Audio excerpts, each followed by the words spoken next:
Hello বন্ধুরা, আজকে একটা নতুন ব্লগ নিয়ে চলে এলাম। মটর পনির কিভাবে হবে সেটাই করে দেখাবো রেসিপিটা।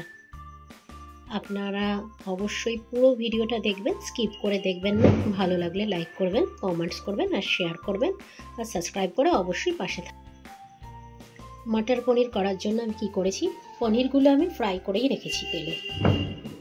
তার সাথে কি নিয়েছি, পেঁয়াজ নিয়েছি, লঙ্কা কুচানো নিয়েছি, টমেটো পিউরি নিয়েছি আর এখানে মটরশুঁটি আছে। আর আদা রসুন পেস্টটা যখন দেব তখন দেখে নেব। এগুলো দিয়ে আজকের আমি রেসিপিটা আপনাদের করে দেখাচ্ছি। কড়াতে আমি তেল দিয়ে দিয়েছি। কড়ার মধ্যে আগে পনির ভেজেছিলাম তাই ওরকম দাগ হয়ে গেছে। আর এবারে তেলটা গরম হয়ে গেলে সাদা জিরে দিয়ে দেবো। এই যে সাদা জিরে নিয়ে নিয়েছি, এটা দিয়ে দিলাম। আর সাথে দুটো তেজপাতা ছিল, সেটা জিরেটা লাল লাল মতন হয়ে গেছে। এবারে আমি পেঁয়াজ কুচানোগুলো দিয়ে দিচ্ছি। পেঁয়াজ কুচানোগুলো দেওয়ার পর একটু লাল লাল করে ভেজে নেব। পেঁয়াজগুলো আমার লাল লাল হয়ে গেছে। এবারে আমি লঙ্কাগুলো দিয়ে দেবো। পেঁয়াজগুলো যেহেতু লাল লাল হয়ে গেছে, এবার এটা দিয়েও ভালো করে নাড়াচাড়া করবো।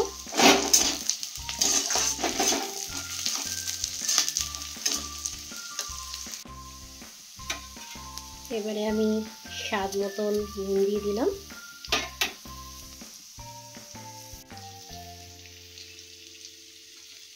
পরিমাণ মতন হলুদ দেবো। কাশ্মীরি মির্চ দিয়ে দিলাম। দিয়ে ভালো করে নাড়াচাড়া করে আদা রসুন পেস্টটা দিয়ে দেবো। এবার আমি আদা রসুন পেস্টটাও দিয়ে দিচ্ছি। একদম লো ফ্লেমে রেখে মশলাটা আমি করছি যাতে ধরে না যায়।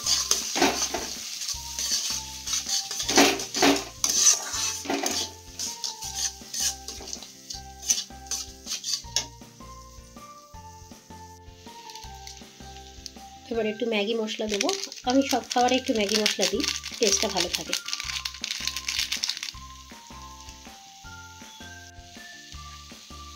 এবার এই টমেটো পিউরিটা আমি ঢেলে দিলাম।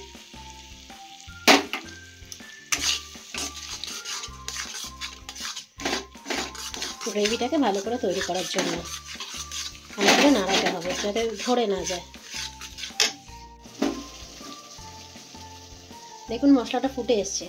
এবার আমি মটরশুঁটিগুলো দিয়ে দেবো। দিয়ে ভালো করে নাড়াচাড়া করে একটু ঢেকে রাখবো। মটরটা আমার পুরো সেদ্ধ হয়ে গেছে। এবার আমি পনির মশলাটা দিয়ে দেবো।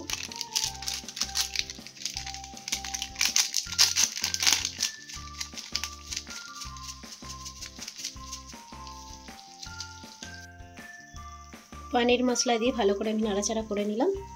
এবারে আমি পনিরগুলো দিয়ে দেবো। দিয়ে ভালো করে নাড়াচাড়া করব।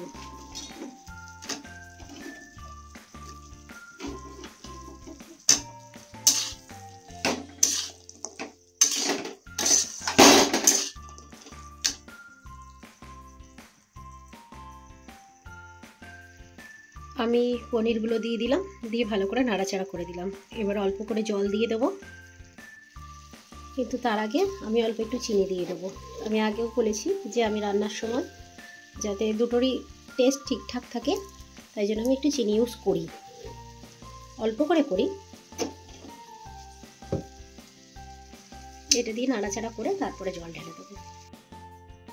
পনিরে আমি জল ঢেলে দিয়েছি।